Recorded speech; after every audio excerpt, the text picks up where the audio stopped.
क्या बात है।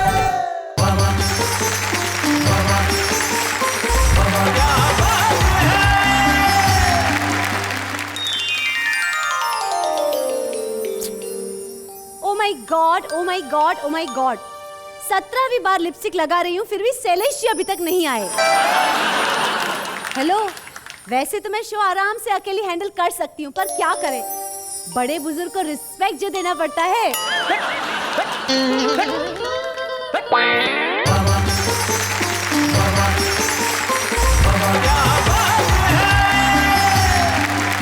क्या है ये बड़े बुजुर्ग का रेस्पेक्ट, मतलब खुद का रेस्पेक्ट आदमी नहीं करेगा, करना चाहिए तुम्हें अपना रेस्पेक्ट। नहीं नहीं नहीं नहीं क्या मतलब नहीं नहीं आदमी, अच्छा तुम अपना रेस्पेक्ट नहीं करना चाहते, हम नहीं करते तुम भी नहीं करो, तुम तो करो कम से कम।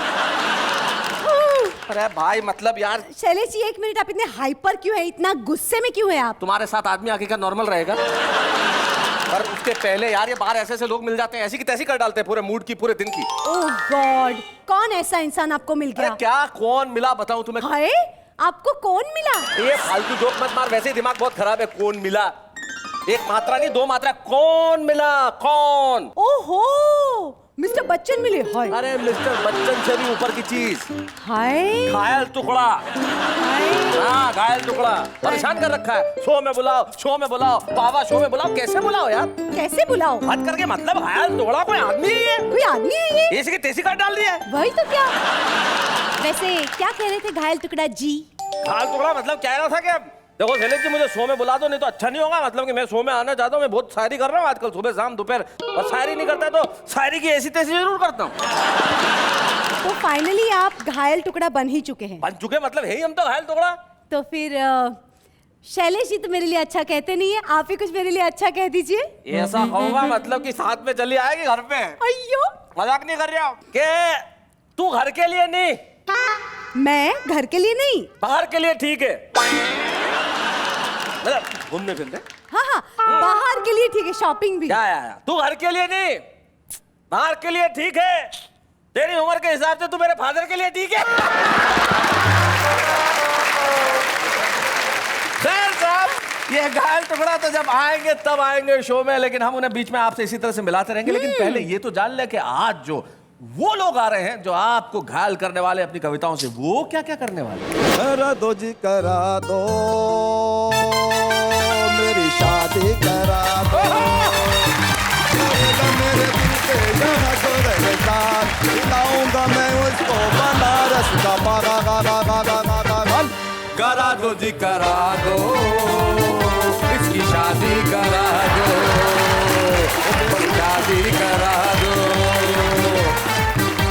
यूं तो बढ़िया होटल में इंतजाम था, आराम ही आराम था, लेकिन होटल के रेस्टोरेंट में पानी के अलावा सब कुछ था मांसाहारी, और ये दोनों कभी थे शाकाहारी। शैलेश जी और सुरेश जी ने 50वीं बार पानी पिया और 60वीं बार संकल्प लिया, रघुकुल रीत सदा चली आई, प्राण जाए पर मटन न खाई। प्राण जाए पर चिकन न खाई। क्या बात है। एक दिन हंसकर बोला मुझसे मेरा तोता, अच्छा मैं नागर होती कितना अच्छा होता। क्या बात? दो टकियों की एक नौकरी होती चाहे ना होती, होते 10-12 बच्चे, अच्छा। स्कूल की फीस ना होती, वाह। महंगाई के आलम में ना घर की चिंता होती। क्या बात? 2 दिन में प्यार का लड्डू, 2 दिन में प्यार का लड्डू, कभी खाया तो ना होता। मैं नागर होती कितना अच्छा होता। ये पत्नी से परेशान तो वो तोते से परेशान, लेकिन अपनी परेशानी तो बच्चों की जी। उसने कंप्यूटर पे एक बहुत बढ़िया प्रॉब्लम हल की, तो हमने उसकी पीठ थपथपाई। मैंने शाबाश बेटे, तू देखने में बेवकूफ लगता लेकिन है नहीं। अच्छा। उसने तुरंत मुझे निपटाया, बोले पापा मुझ में आप में यही तो फर्क।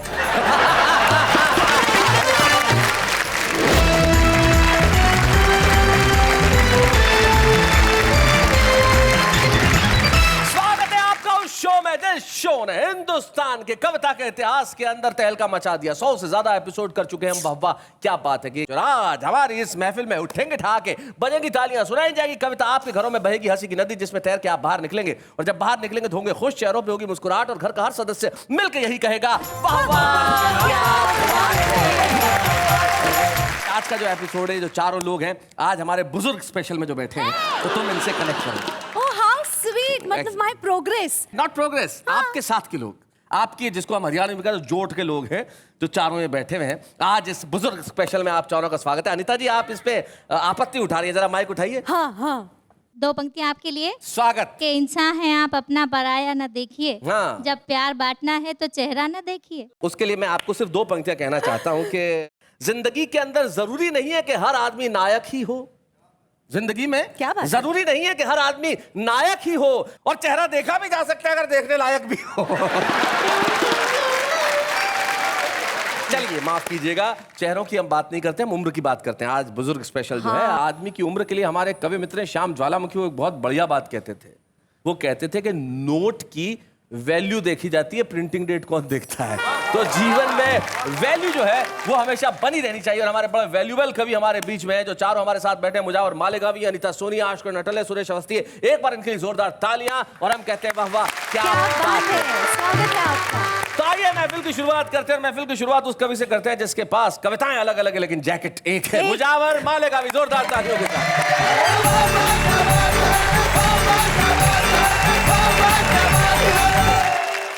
शैलेश जी, जी वाह वाह क्या बात के लिए कल निकला घर से, जी, तो एक पत्नी अपने पति को बहुत बुरी तरह पीट रही थी। सीधा कहो ना, अपनी कहानी सुना रहे हो। हाँ सर, मैं अपनी बात सुनाता हूँ। मैं मतलब किसी और की पत्नी किसी को पीट रही थी और आपको अपना जमाना याद आ गया। जी सर। किस तरह से? जो मेरे साथ हुआ मैं बिल्कुल सच सच पेश करता हूँ। सुनाइए। सुनिएगा। कल रात मेरी अच्छा। पत्नी ने मुझको, कल रात मेरी पत्नी ने मुझको दौड़ा दौड़ा के मारी। फूकने फूकने फूकने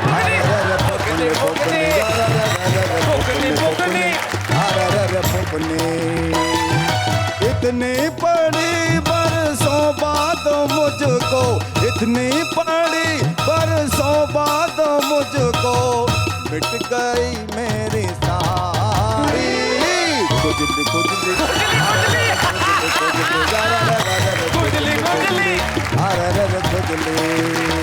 बहुत धन्यवाद, शुक्रिया। क्या बात। इन्हें जरा फूकने का अर्थ बता दूं। ये चूल्हा फूकते हैं ना गांव में, तो जिससे फूका जाता है वो लोहे की फूकनी हुआ करती है, उससे खींच के मारा मुजावर भाई को। वाह वाह क्या बात है। मैं बंद हाजिर करता हूँ। जी जी, हाजिर कीजिए। रात को जब मैं घर पहुंचा तो घर पे लगाता ताला। रात को जब मैं घर पहुंचा तो घर पे लगा था ताला। शायद बेगम भाग गई ये बोल रहा दरवाजा। शायद बेगम भाग गई ये बोल रहा दरवाजा। सर्दी है जम्मू के बाहर हूँ तन्हा, सर्दी है जम्मू के बाहर हूँ तन्हा, आके कोई ओढ़ाए। गुदड़ी गुदड़ी गुदड़ी गुदड़ी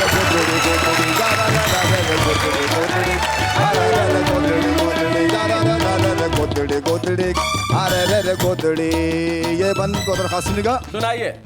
मेरी साली छुपी हुई थी,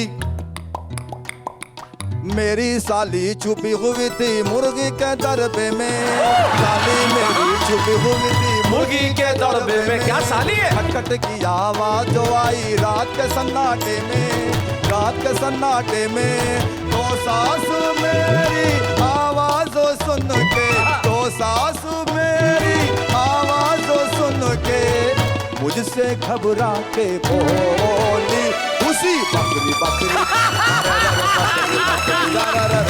बकरी बकरी बकरी बकरी क्या बात है। बकरी बकरी अरे बकरी। बहुत शुक्रिया, बहुत धन्यवाद। क्या बात है, वाह वाह वाह। तब से मैं अकेला बहुत बोर होता हूँ। तन्हाई में अजीब अजीब ख्वाब नजर आते हैं। How sad. अब मैं चाहता हूँ कि अपना कोई जीवन साथी चुन लूं। अरे तो मैं आपकी मदद के लिए तैयार हूँ। शुक्रिया, बहुत शुक्रिया। बहुत चुनिए। शुक्रिया। हमारे पास एक कैंडिडेट है। ये अन्याय है। हाँ, क्या ये इनके साथ अन्याय है। नहीं तो इस टीम में और भी कवि हैं। बहुत अच्छे, जरा इन्हें प्रपोज करिए। अगर नेहा जी आप मेरी भावनाओं का सम्मान करती हैं तो मैं गीत हाजिर कर देता हूँ। हाँ, कौन कौन सी भावना है? पटेल, मैं मिश्रा। भावनाएं जो हैं मैं सादर करता हूँ, सुनिएगा। जी। करा दो जी करा दो मेरी शादी करा दो करा दो जी करा दो इनकी शादी करा दो। है शादी का भूत मेरे सर पे सवार है शादी का भूत मेरे सर पे सवार उतारो मेरी आशिकी का बुखार करा दो जी करा दो मेरी शादी करा दो क्या बात है? बना दो जी बना दो मुझको दूल्हा बना दो करेगा मेरे दिल पे यहाँ जो एहसान करेगा मेरे दिल पे यहाँ जो एहसान खिलाऊंगा मैं उसको बनारस का बना जो जी करा दो मेरी शादी करा दो ओ मेरी शादी करा दो शादी करा दो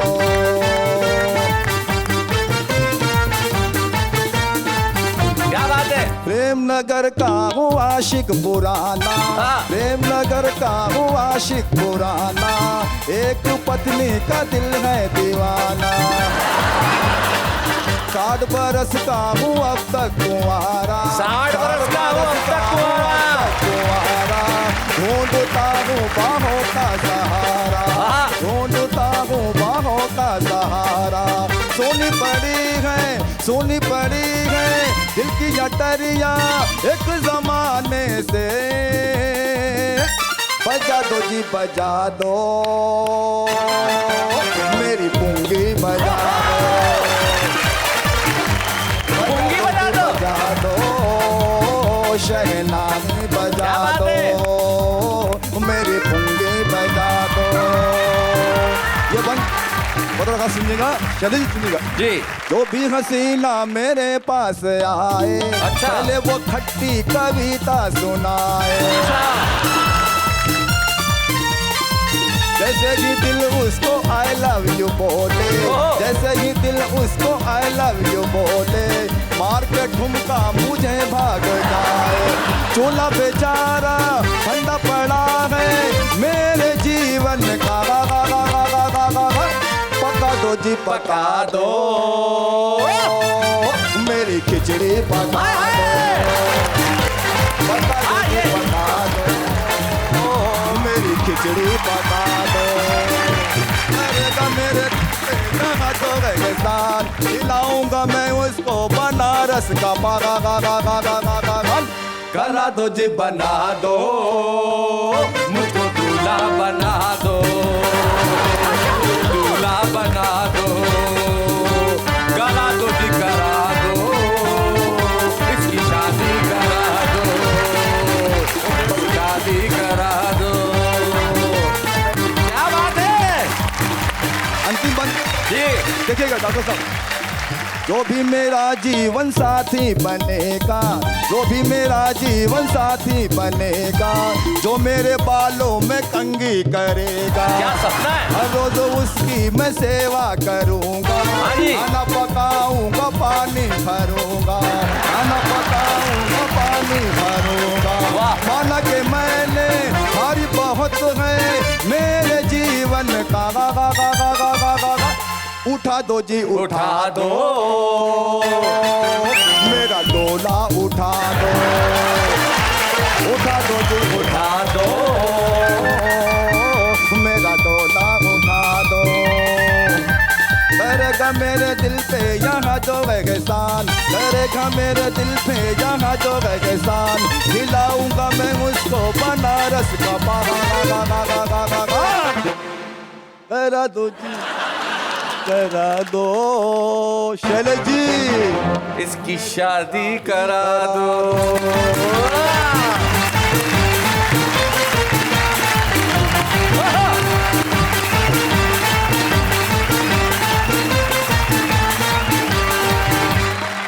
क्या बात वाह है वाह वाह मुजावर भाई भाई। आपने कमाल कर दिया और मुझे हाँ। उस जमाने की याद दिला दी जब राजाओं के सामने नर्तकियां नाचती थी और राजाओं का दिल आ जाता था तो उससे विवाह भी कर लेते थे। आज आपने बिल्कुल ऐसा आके नृत्य किया नेहा के सामने, लेकिन मैं आपको कहना चाहता हूँ देखिए गलत बात है, मैं नहीं चाहता कि आप इस तरह से कोई चीजें करें। ये तुम्हारे पिताजी के घर की दीवार नहीं है।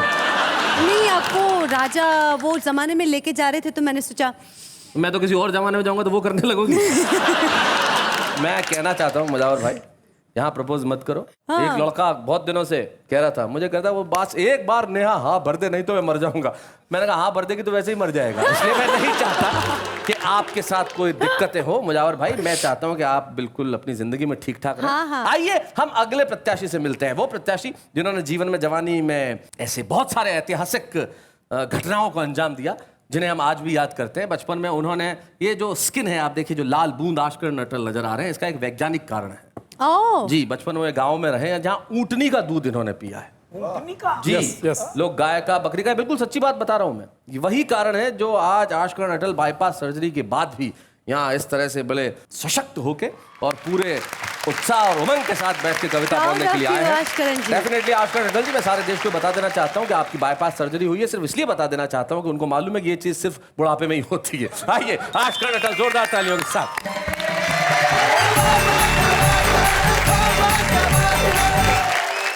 काव्य पाठ शुरू करने से पहले एक टिप्पणी मैं करना चाहता हूँ। पिछले दिनों रुपए के गिरने की जो खबर आई हम सबने पढ़ी थी, रुपया बहुत गिरा, लेकिन रुपया उतना कभी नहीं गिर सकता जितना आदमी रुपए के लिए गिर सकता है। क्या बात है, बहुत बढ़िया।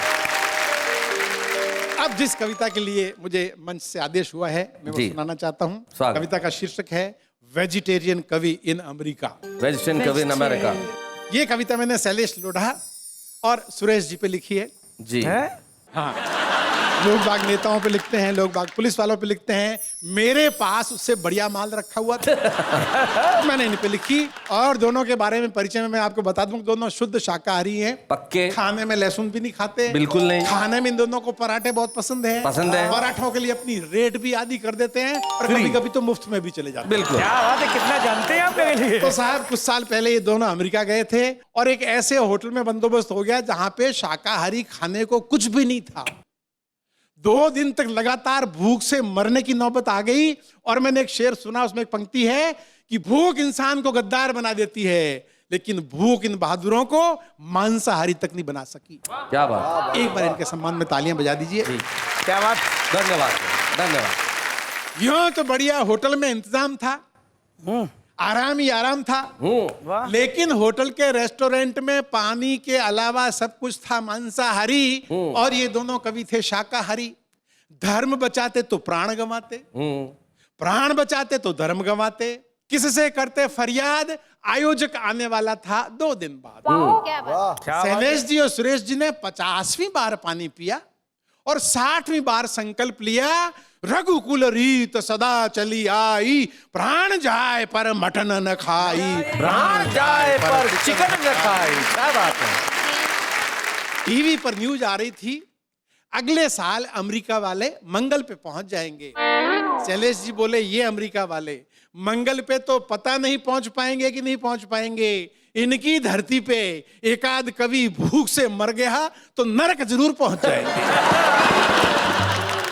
दोनों होटल से बाहर निकले, हर तरफ बिखरा था अमेरिकी वैभव और उस वैभव से दूर ये 2 वैष्णव। खूबसूरत सड़कें, लंबी लंबी इमारतें देखकर सुरेश जी बोले वाह क्या रंगत है। अब एक भूखे आदमी की मानसिकता देखिए, भूखे आदमी को पूछो कि 2 और 2 कितने होते हैं तो कहेगा 4 रोटी। बहुत बढ़िया। खूबसूरत सड़कें, लंबी लंबी इमारतें देखकर सुरेश जी बोले वाह क्या रंगत है, 2 प्लेट समोसे मिल जाते तो हूबहू जन्नत है। क्या बात है। शैलेश जी बोले मुझको मालूम है जन्नत की हकीकत, लेकिन खाना खाए बिन वैसे ही बुरी हालत थी। इस बुरी हालत में समोसे याद दिलाने की क्या जरूरत थी। अब साहब सिचुएशन बदलती है। तभी एक साहित्य प्रेमी टकराया, सुन के इनका धर्म संकट अपने घर ले आया और ढेर सारा दलिया फ्रिज से निकाल कर इनके सामने धर दिया। बोला हाल फिलहाल तो यही तैयार है अगर आपको स्वीकार है। दोनों बोले स्वीकार है स्वीकार है। अरे दलिया तो अमृत है, अच्छा ऋषियों का आहार है। क्या बात है। साहित्य प्रेमी बोला ये दलिया बना था मेरे अंकल के लिए, वे भी ऋषि ही थे समझिए। डिनर में हमेशा दलिया खाते थे, हफ्ते भर का एक साथ बनवा के फ्रिज में रख जाते थे। अभी एक दिन ही खाया था कि दुनिया से मुंह मोड़ गए, हमारे लिए दुख और आपके लिए दलिया छोड़ गए। हमारे लिए दुख और आपके लिए दलिया छोड़ आपके गए। लिए दलिया अच्छा, छोड़ इनके गए। लिए बना था। सुरेश जी बोले, ये हुआ ना ऋषियों वाला काम, उनकी आत्मा को शांति दे श्री राम। साहित्य प्रेमी बोले, दाने दाने पे लिखा है खाने वाले का नाम। जितने दानों पे उनका नाम था उतना ही उन्होंने खाया। शैलेश जी बोले, उनकी शराफत देखिए, हमारे नाम वाले दानों को हाथ भी नहीं लगाया। बहुत अच्छे अटल जी। अब दोनों दलिये पर टूट पड़े, ठूस ठूस के खाया और हर कौर के साथ साहित्य प्रेमी का आभार जताया। आप महान हैं, देवता समान हैं, आपने दलिया नहीं खिलाया है, वैष्णव धर्म बचाया। क्या बात है। आपके जैसा साहित्य प्रेमी ढूंढे से नहीं मिलेगा, हिंदी साहित्य आपका सदा ऋणी रहेगा। अब देखिए फिर सिचुएशन बदलती है जी। अब इसे इनका नसीब माने या ऊपर वाले का मजाक जाने, इधर ये बासी दलिये से पेट भर रहे थे, उधर गरम पराठों का निमंत्रण लिए आयोजक के एक रिश्तेदार होटल में इनका इंतजार कर रहे थे। अच्छा। ये लौट के आए तो पता चला वे अभी अभी घर गए हैं। इनके लिए पता और ये मैसेज छोड़कर गए हैं कि 1 घंटे तक इंतजार करूंगा, फिर नहीं मिल सकूंगा, आ जाइए खाना तैयार है, आलू के पराठे, मटर पनीर और साथ में अचार है। अब दोनों ठगे ठगे एक दूसरे का मुंह देखने लगे। सामने गरम पराठों का निमंत्रण धरा था, पर खाते कैसे, गले तक तो दलिया भरा था। बहुत अच्छे अटल जी, क्या बात है। और साहब आदमी की फितरत देखिए कि आदमी कितना एहसान फरामोश हो सकता है। देखिए सुरेश जी, आदमी की फितरत देखिए, आदमी की फितरत देखिए कि जो दलिया कुछ देर पहले अमृत समान था, अब वो अमृत समान न रहा। जो साहित्य प्रेमी कुछ देर पहले महान था, अब वो महान न रहा। अब वो महान न रहा। शैलेश जी ने श्राप देते हुए कहा, तेरा सत्यानाश हो। साहित्य की दुम, उल्लू की घोड़ी, पेट में एक पराठे की जगह नहीं छोड़ी। सुरेश जी बोले, यहां अमेरिका आकर भी दलिया ही खाते हो। इस जिंदगी का 1 दिन का भरोसा नहीं, फिर 7 दिन का दलिया एक साथ क्यों बनाते हो। बहुत बढ़िया। दाने दाने पे लिखा है खाने वाले का नाम। पूरे अमेरिका में उस बासी दलिये पर हम दोनों को लिखा था ना। कर गए ना दुश्मनों वाला काम। इनके चेहरों पे उभर आया दर्द देखकर होटल का मैनेजर बोला, can I help you sir. Shailesh ji बोले, चिढ़ते चिढ़ते, तुम तो क्या, तुम्हारे राष्ट्रपति भी इसमें हेल्प नहीं कर सकते। बहुत अच्छे। मैनेजर की कल्पना से परे था इनका दुख, इनका अवसाद। विदेशी क्या जाने भारतीय भोजन का स्वाद। पंजाब के समोसे, दक्षिण के डोसे, कोलकाता के रसगुल्ले, क्या बात। दिल्ली की चाट और दही भल्ले, मारवाड़ की दाल बाटी, मुंबई की पाव भाजी, हर पकवान का स्वाद निराला, जिसके सामने ये बर्गर वर्गर टिकता कहाँ है साला। क्या बात है भाई, वाह वाह वाह। उसी स्वाद के कारण हम चांद पर गए नहीं। क्या बात है भाई, बहुत बढ़िया लाइन है, वाह वाह वाह। उसी स्वाद के कारण हम घर से निकले नहीं। उसी स्वाद के कारण कितने मुल्कों ने हम पर हमले किए, पर हमने किसी मुल्क पर हमले किए नहीं। बस स्वादिष्ट और मसालेदार खाना खा लिया तो ऐसा लगा जैसे तीनों लोग का राज पा लिया। क्या बात है भाई, वाह वाह वाह वाह वाह वाह। बहुत बहुत धन्यवाद।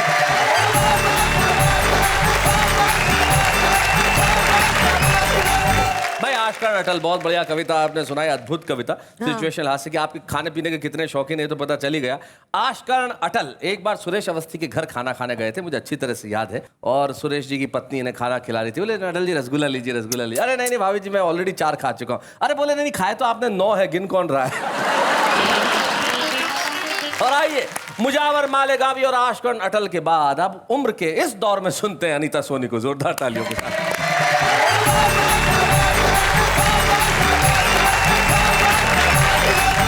आज तो हमारा दिन खराब है, क्योंकि हमें 65 साल का बना दिया गया है। ये खराब थोड़ी ना कहते हैं। It's an inspiration to be more beautiful. कहना चाहूंगी कि करीब आ प्यार का इजहार कर दे, हाँ। मुझे छू ले, मुझे गुलजार कर दे, चमकती है मेरे बालों में चांदी, बहुत मुमकिन है वो इनकार कर दे। हाय हाय हाय हाय हाय इसलिए हाय। थोड़ा सा तकलीफ होती है। अरे इसमें ऐसा नहीं होता, चमकती है मेरे सर पे चांदी, मुमकिन है वो इनकार कर ले। अरे प्यार बताओ, ये चांदी किसी मारवाड़ी को हो सकता है व्यापार कर ले। क्या बात है। ये होता है नेहा प्यार। जी, हाँ, ऐसे लोगों की वजह से ही मैंने इंसानों से मोहब्बत करना बंद कर दिया आजकल है जानवरों से कर रही हैं। और मैंने एक तोता पाल लिया है जिससे मैं बहुत मोहब्बत करती हूँ। उसे मेरी ना उम्र से मतलब है, ना सफेद बालों से मतलब है, उसे सिर्फ मेरी मोहब्बत से मतलब है। क्या बात और वो भी मुझसे बहुत प्यार करता है। वाह, एक दिन उसने क्या कहा मैंने इस गीत में लिख लिया है, पढ़ती हूँ। सुनाइए।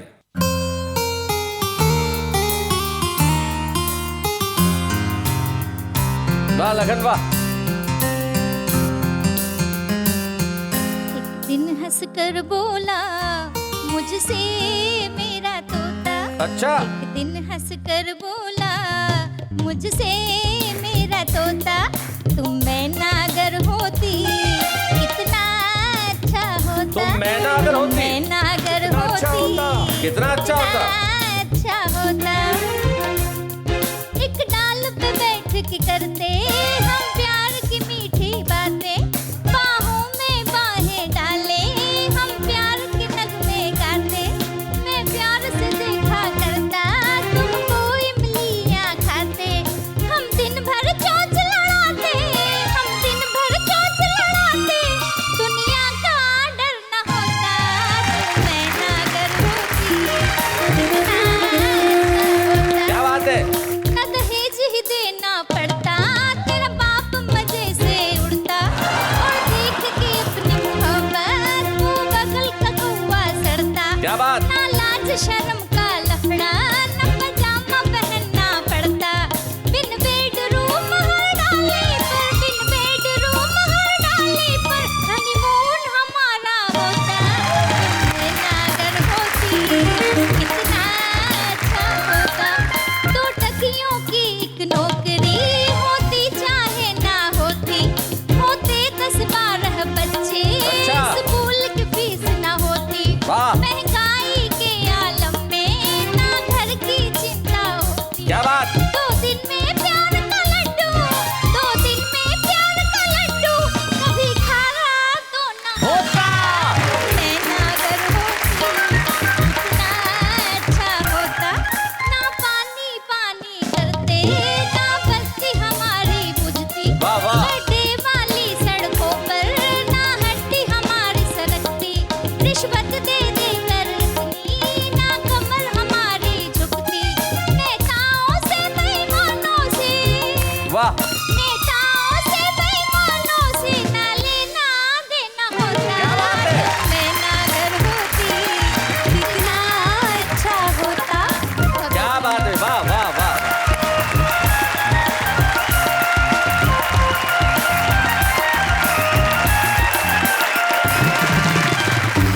एक बुजुर्ग ने शादी की, 80 साल की उम्र में शादी की उन्होंने, और शादी करने के बाद एक दवाई की दुकान पे गए और बोले भैया जरा आर्थराइट्स की मतलब घुटने के दर्द की 5-6 गोलियां दे दो, जरा माथे के दर्द की भी 10 गोलियां दे दो, जरा एक प्लास्टर भी छोटा सा दे दो पट्टी बांधने वाला, और जरा खांसी का भी कुछ इलाज हो तो दवाई दे दो। तो मैं पास में खड़ा था, मैंने कहा क्या चल रहा है? हनीमून शॉपिंग कर रहा हूं। बुजुर्ग किसी भी उम्र में कुछ कर सकते हैं, लेकिन हमारे बीच में एक ऐसे बुजुर्ग बैठे हैं जो हर उम्र में उन्होंने जवान रहने का ठेका ले रखा है। सुरेश अवस्थी इस देश के एक प्रखर व्यंग्यकार का नाम होता है, जो एक पत्रकार भी है, कलमकार भी है, व्यंग्यकार भी है, और देश के सारे कवि इनके पांव छूते हैं क्योंकि ये देश के सबसे बड़े आयोजक हैं।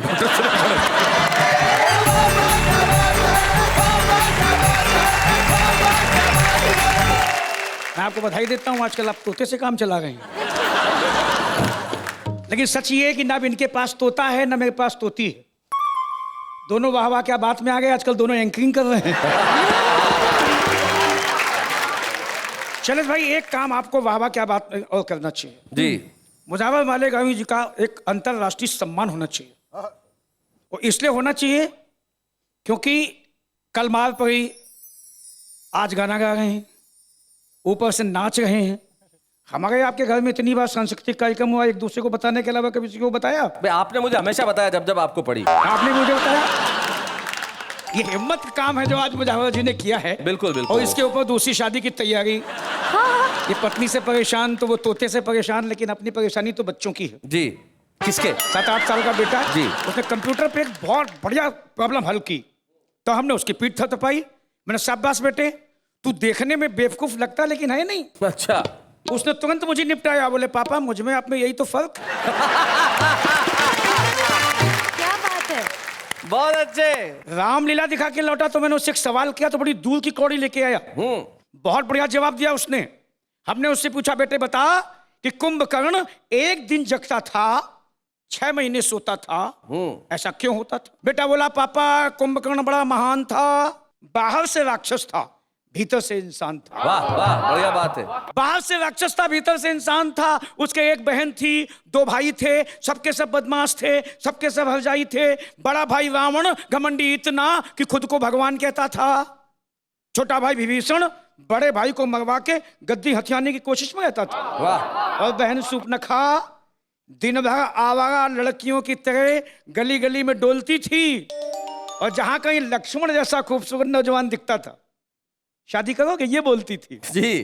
पूरे खानदान का चरित्र देखकर बेचारा कुंभकर्ण भीतर ही भीतर रोता था। ये सब कुछ ना देखना पड़े इसलिए एक दिन जगता था, 6 महीने सोता था। इसलिए एक दिन जगता था, 6 महीने सोता था। आपको अनुभव बताता हूँ, जब मुझे नौकरी की तलाश थी तो मैंने हिंदी में पीएचडी की तो मुझे लगा मैं हिंदी का अध्यापक बन जाऊं। एक कॉलेज में मैं इंटरव्यू देने गया, कैसे कैसी स्थितियां हुई मैं आपके आनंद के लिए बताता हूँ। बताइए। जब मैं देने पहुंचा इंटरव्यू, वहां पर बेरोजगारों की बड़ी लंबी थी क्यू। 12 बजे के बाद मुझे अंदर बुलाया गया। इंटरव्यू कमेटी के सामने जमीन पे बिठाया गया। एक ने पूछा पढ़ाई की कितनी सीढ़ियां चढ़े हो, अर्थात कितने दर्जा पढ़े हो। मैंने कहा एमए किया है।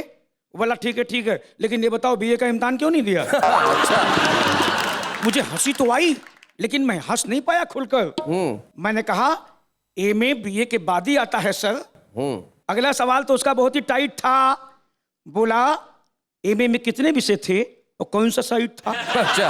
मैंने कहा सर एमए में एक ही विषय होता है और बेरोजगार आदमी साइड के लिए नहीं सोसाइटी के लिए होता है। क्या बात है, वाह। मैंने सोच लिया कि ऐसे बेवकूफों के साथ हम कोई रिस्क नहीं लेंगे। अब जो भी सवाल किए जाएंगे उसके उत्तर कुछ उल्टे सीधे देंगे। अच्छा। तो प्रिंसिपल ने कहा महाकवि जयशंकर प्रसाद के बारे में क्या जानते हो? जयशंकर प्रसाद जी। उन्हें किस कोट का कवि मानते हो? मैंने कहा सर जब शिवरात्रि के दिन शंकर जी के जयकारे लगाते हुए जो प्रसाद चढ़ाया जाता है वो जयशंकर प्रसाद कहलाता है। तो प्रिंसिपल बोला बातें मत बनाओ, कोई मंत्र आता हो तो सुनाओ। तो मैंने मंत्र सुना, ओम छू काली कलकत्ते वाली तेरा वजन जाना खाली, खप्पर में कहे सब खाए मसान में लेटे, सैयद शेख मुगल पठान, अठवा गठवा नक्शे तैल, जिंद मानदे असली जिंद कावे, जानवर की बूटी इनाम में पावे, ओ भूत के भाई चुड़ैल के चाचा, ओम छू बाचा छू बाचा छू बाचा। क्या बात है, वाह, वाह, वाह, वाह। ये सुन के एक मेंबर झूमने लगा, दूसरा हमारा हाथ चूमने लगा। बोला अब तुम्हें हम कॉलेज की नौकरी नहीं देंगे, अपने चट्टे पर मैनेजर के साथ रखेंगे। अच्छा। क्योंकि हम देश को दुनिया को करिश्मा करके दिखाएंगे। हमने सुना है कि जापान में म्यूजिक से दुही जाती हैं भैंसें, हम मंत्रों से दुहाएंगे। वाह वाह वाह वाह, बहुत अच्छे। मैंने कहा भाई साहब हमें इतने पावरफुल मंत्र आते तो देश के दुश्मन सैनिकों का सर नहीं काट पाते। क्या बात है भाई, वाह वाह वाह। हम चरित्र से नंगे नहीं होते, देश में कहीं दंगे नहीं होते, और महंगाई की सर पर मार नहीं होती। शिक्षा होती, व्यापार नहीं होती। शिक्षा होती, व्यापार नहीं होती। बहुत बहुत धन्यवाद भाई, वाह वाह, बहुत बढ़िया।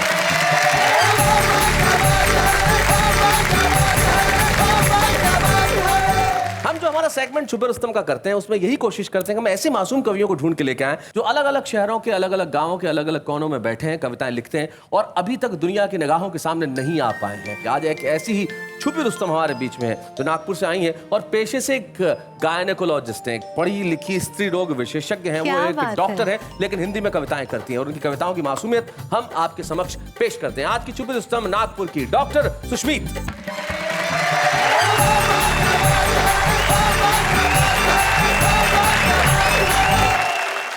अभी ट्रेन में आ रही थी इस कार्यक्रम के लिए, तो साथ में जो बैठे लोग थे उन्होंने पूछा कि आप कहाँ जा रही हैं। हमने कहा कविता पढ़ने जा रही हैं।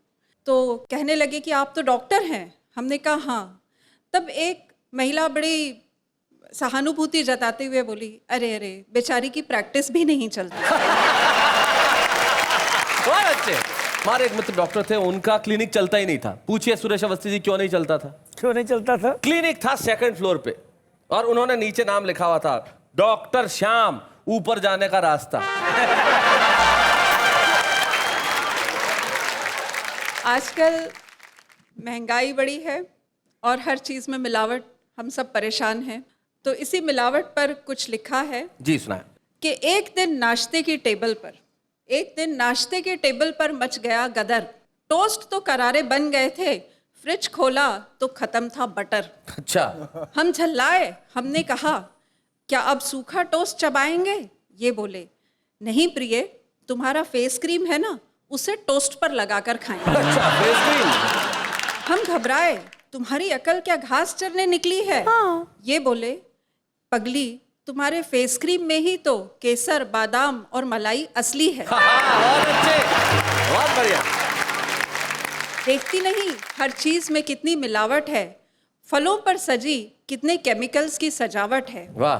केले और आम कच्चे ही कार्बाइड में पक रहे हैं, लौकी के बच्चे को रातों रात बढ़ने के इंजेक्शन लग रहे हैं। क्या बात है, वाह। एप्पल पर मोम लगाकर उसे महीनों चमका रहे हैं और हम अनजान भोले फलों के नाम पर जहर खा रहे हैं। क्या बात है, वाह वाह, बहुत अच्छे। बैड। जाने मन, असली स्ट्रॉबेरी तो तुम्हारे फेस वॉश में है, हैंड पिक टमाटर तो अब टमाटो सॉस में है। वाह। इस देश में बादाम सर लगाने के तेल में है, मगर ब्राइट साइड तो देखो, हमारे कुछ नेता इस वक्त जेल में हैं। अच्छा। पीने को ना मिले शरबत में, नींबू बर्तन धोने के बार में सजा है। हाँ। और शक्कर के गाढ़े घोल में ही अब असली शहद का मजा है। वाह। प्राण प्रिय, भ्रष्टाचार और मिलावट किसी फेयरनेस क्रीम की तरह लोकप्रिय है। आज के युग में हमारे नैतिक मूल्य बेहद हास्यपद और निष्क्रिय हैं। क्या बात है, वाह वाह, क्या बात है। कहाँ शुद्धता ढूंढ रही हो दूध दही पनीर में, माँ के हाथों का स्वाद तो अब हो गया है सील पैकेटों की खीर में। क्या बात है, बहुत अच्छे। बस याद करो तुम जो कह गए थे रामचंद्र कभी सिया से, शुद्ध प्रेम मिलेगा तुम परेशान मत होना तुम्हें इसी पिया से। वाह वाह वाह वाह, बहुत अच्छा। क्या बात है भाई डॉक्टर सुष्मित, आपने बहुत बहुत मासूमियत से जैसा एक डॉक्टर सोचता है वैसा कहा और जैसा एक गृहिणी सोचती है वैसा कहा। हम आपको एक छुपे रुस्तम की ट्रॉफी इसलिए देना चाहते हैं कि बहुत अच्छा किया आपने कि आपने मिलावट पे कविता लिखी, कविता में मिलावट नहीं की। क्या और हम बात है? चाहते हैं कि ये कविता में मिलावट न हो, कविता की मासूमियत हमेशा बनी रहे। इसलिए आइए आज के इस मंच पे हम छुपे रुस्तम की ट्रॉफी देते हैं डॉक्टर सुष्मित। या बूढ़े हैं, नर है या नारी है, हंसी देने वालों के सब ही आभारी है, कविता सुनाने वाले अब सबके साथ है। तो भैया देखा आपने, हमारे देश का आम नागरिक जो जैसा चाहता है वैसा लिखता है, जैसा देखता है। मैंने देखा एक आदमी को ट्रक के पीछे शानदार, एक ड्राइवर ने शेर लिखा और लिख के छोड़ दिया। दुनिया वाला पढ़ो क्या लिखा हुआ था शानदार। बोले ट्रक मेरी है आपकी नहीं है, ट्रक मेरी है आपकी नहीं है, जब चाहूंगा साइड दूंगा, सड़क आपके बाप की नहीं है। लेकिन इस वक्त हम साइड ले रहे हैं लौट के आने के लिए आपके पास। आप जानते हैं हम आपके पास लौट के आएंगे तो सारे मोहल्ला मिलके एक ही बात कहेगा, वाह वाह क्या बात है।